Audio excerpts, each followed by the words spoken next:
jump on over to a dollar yen. And I'm going to clean up our chart here a little bit. I'm going to go ahead and delete the indicators except for the candlestick. Okay, so I'm looking to see if we have any patterns on this particular chart. And the last we had here was the 3 outside. Okay, so since we already saw one of those, let's see if we can find another pattern. All right, I got some outsides, I got another 3 inside, I've got a couple insides and outsides. So again, these are the patterns we already looked at. Let's see if I can find a pattern that we have not looked at. And if not, I'll just kind of go through what they are, and you can review them on your own. And of course, if you have any questions, let me know, and I can send you examples if need be. All right, let me just go through the descriptions here very quickly here. So we talked about inside, outside. Let's talk about the piercing. Okay, we have the cloud and we have the piercing. Those are the only 2 candle patterns that we have in the CPR for recognition. So it's a 2 candle pattern, 2 sticks. The bearish dark cloud cover, there's this right here, bearish dark cloud cover. The prior trend should be bullish because, again, most candlestick patterns are reversal patterns, at least the most powerful ones. The ones we're looking at here, most of them are reversal patterns, which is why if you're looking at a bearish pattern, you'd like to see an uptrend preceded and then that pattern occur at a resistance level and then have the candlestick confirm the fact that it's resistance. So it's a bearish pattern. The prior trend should be bullish. And what you're getting is, the first step is the uptrend, and you should get a long white candle on the first day. And as I'm explaining these, I'm just going to scan through my pairs to see if I can find an example of. So the first candle in a bearish dark cloud cover is a up candle, a long up candle, kind of that exhaustive candle. All right. Then we're going to see the next candle, a dark candle or a down candle. The second candle should open higher than candle number 1. So when we have candle number 2, it should open higher and move and have a higher high than candle number 1. Okay, but at some point, that long white candle and that up movement, that bullish movement we saw, and then the subsequent bullish open of the second candle should begin to exhaust. And that's when that second candle should close lower. Ideally, in the way I look at dark cloud cover candles, I want to see that candle number 2 close lower than basically what would be the midpoint of the first candle. I want it to take out the middle of the range of the prior candle to see that shift.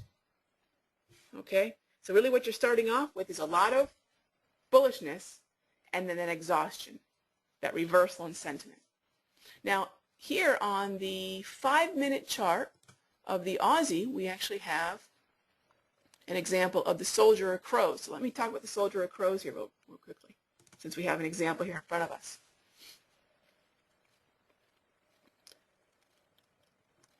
All right, so when we're talking about the soldiers or crows, this one you can see is a green color, so it's a bullish pattern. So it's going to be the 3 soldiers. The soldiers is the bullish version of this. When you see the morning, evening with the slash, that means it's basically just the opposite it's the same pattern, but the opposite side. So the morning would be the bullish pattern, the evening is the bearish. Soldiers here you can see is the bullish pattern, the crows would be the bearish. And I know whether it's bullish or bearish depending upon the color. So this is a 3 soldiers, bullish, 3 white soldiers. So again, it's another reversal. So if I'm getting a bullish pattern, it should be coming from the prior trend that was what? Down, right? It should be a down market when you are seeing this 3 soldiers appear. 1, 2, 3. 3 candles. This is 3 5-minute candles. So prior trend down, 3 soldiers appear.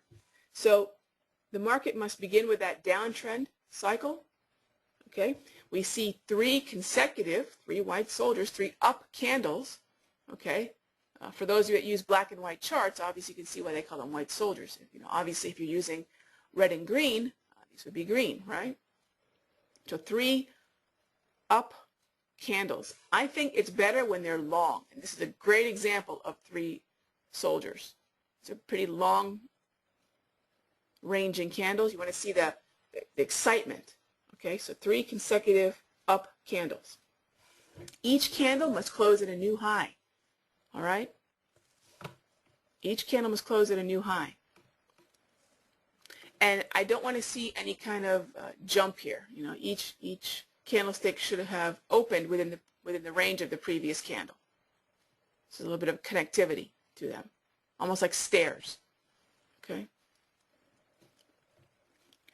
And I don't want to see that one of these up candles had a big failure towards the end of the period. I want to see that they close at or near the high. There should be a bullish sentiment going into the close for every one of these candles. All right? Now, here's where I want to tell you, when it comes to 3 soldiers, as much as you might see that 4th candle move up higher, a lot of times you will see after 3 moves higher, there will be a pullback on that 4th candle. Don't be dissuaded by that. Okay? If you do see the 4th candle move up higher, obviously this is a reversal. It's a buy candle or buy candle setup, a bullish candle. But sometimes you're going to notice that rather than doing the textbook example of the 4th candle continuing up higher, sometimes that 4th candle will actually instead pull back. Okay, in which case you can wait for one of the subsequent candles to take out the high of candle 3. Okay, so just giving you another scenario.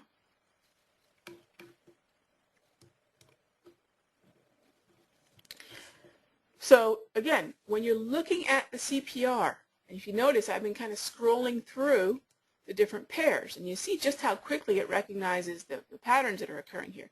Let me just tell you a little bit about what you have here in the legend.